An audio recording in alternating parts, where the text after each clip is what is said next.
Okay, welcome to my channel. I'm Cikgu Azhani. Want to teach you for subtopic 1.3 forces in equilibrium. Okay, first you need to know what is the definition of forces in equilibrium. Okay, forces in equilibrium is said to be in equilibrium of a force when the forces acting on it produce a zero resultant force. Okay, so let me explain in Malay. Bermaksud daya paduan. Okay, equilibrium tu maksudnya keseimbangan daya akan berlaku sekiranya daya yang bertindak ke atas objek tersebut menghasilkan daya paduan sifar. So dia mesti jadi kosong. Okay, so kamu dah belajar dalam dalam contoh sebelum ni. Cuma cikgu akan go through tentang teknik. Okay, so dalam subtopik sub 1.3 ni kamu kena master dalam subtopik 1.2. So 1.2 you have learned about a resolution of a force. How to resolve this force. Okay, kalau kamu tengok, okay, this is example in page 13. Okay, this is a boy. Why? This we call as a normal reaction. Okay, normal reaction is a normal from the body. That means normal from the floor. Yeah, this is normal.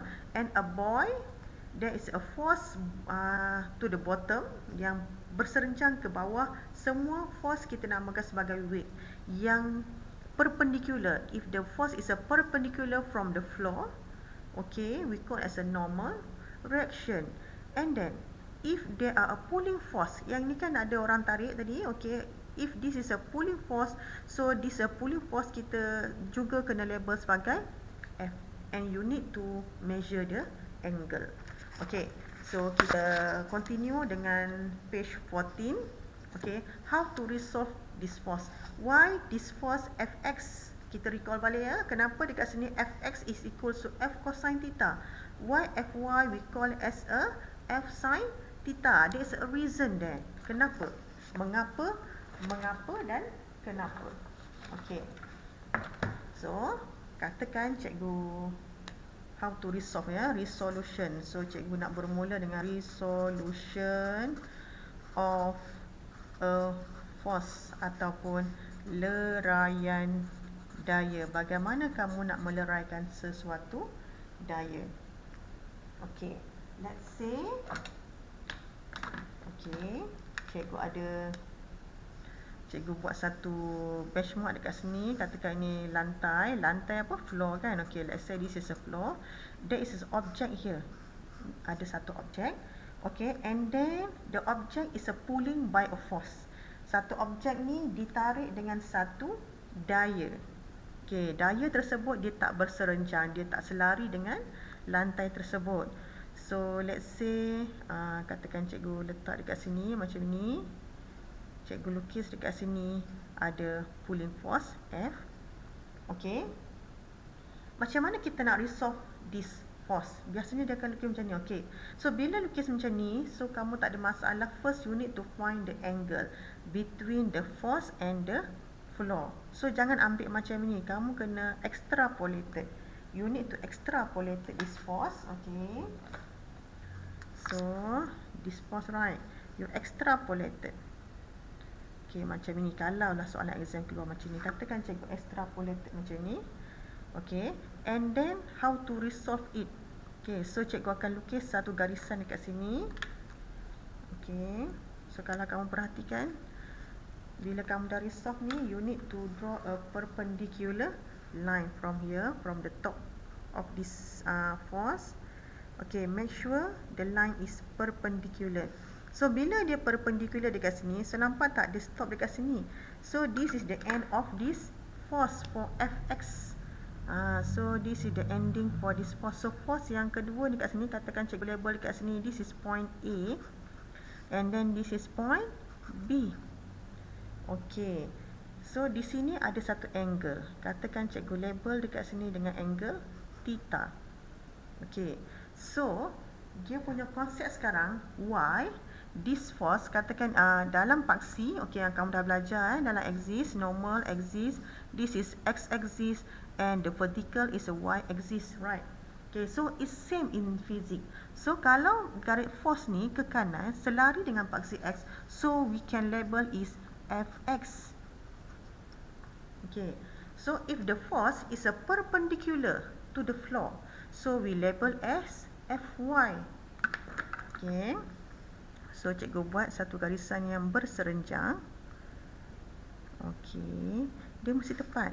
So maksudnya dekat sini bersama, make sure dia perpendicular ya, semuanya kena perpendicular. Okay, so cikgu labelkan satu lagi daya di sini.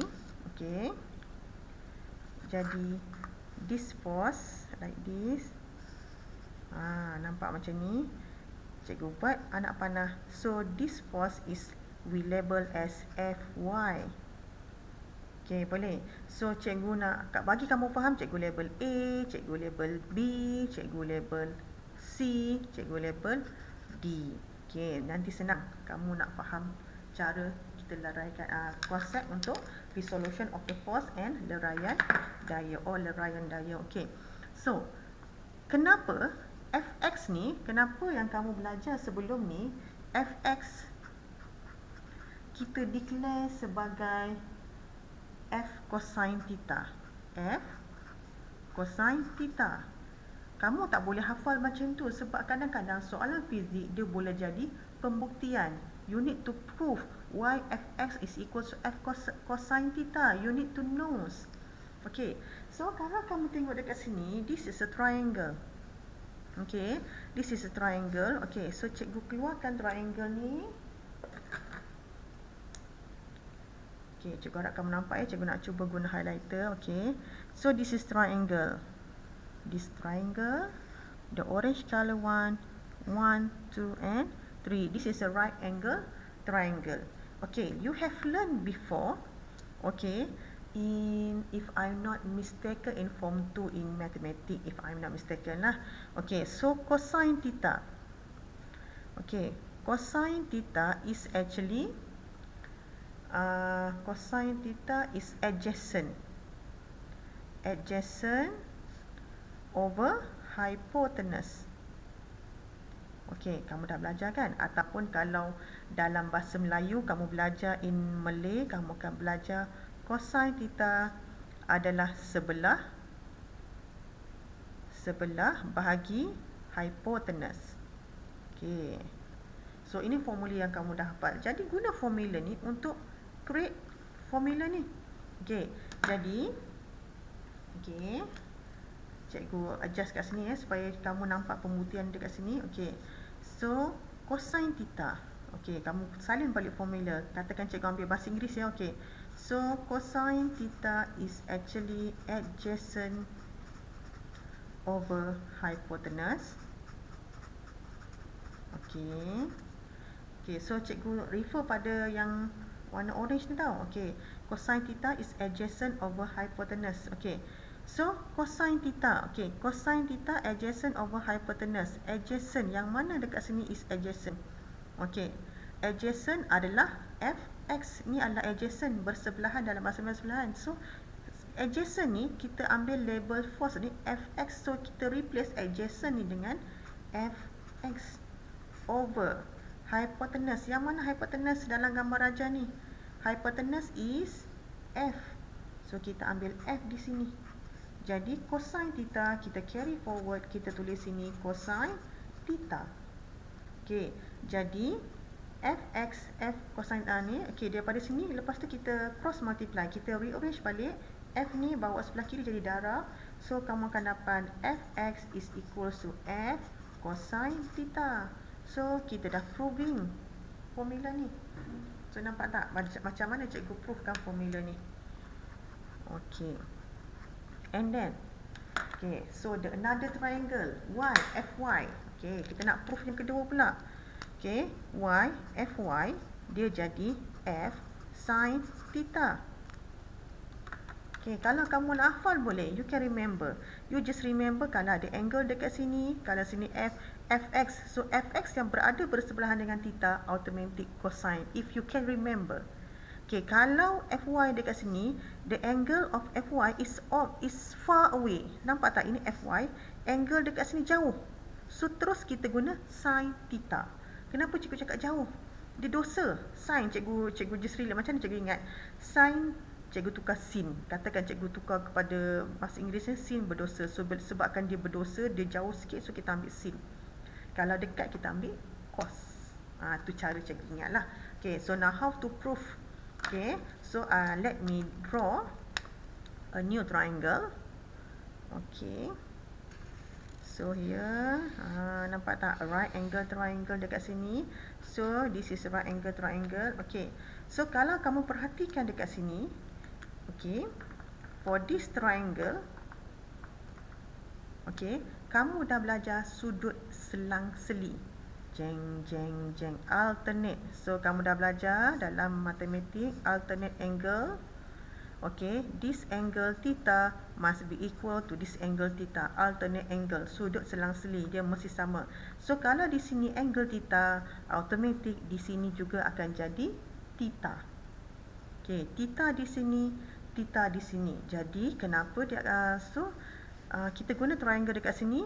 Okay, so bila theta dekat sini, yang kita ada, kita tak ada sini, kita nak fy sekarang ni. Fy is actually opposite. This is opposite.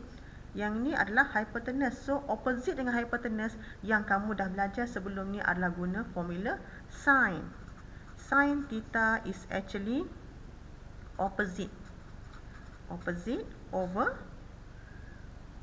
hypotenuse. Cikgu tengah mengingat formula ya. Okay, hypotenuse. So ini kamu dah belajar. Okay, so kita substitute sin theta, we carry forward.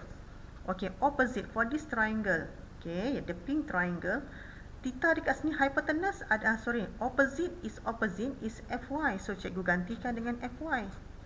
Over hypotenuse. The hypotenuse for this triangle is f. So cikgu labelkan sebagai f.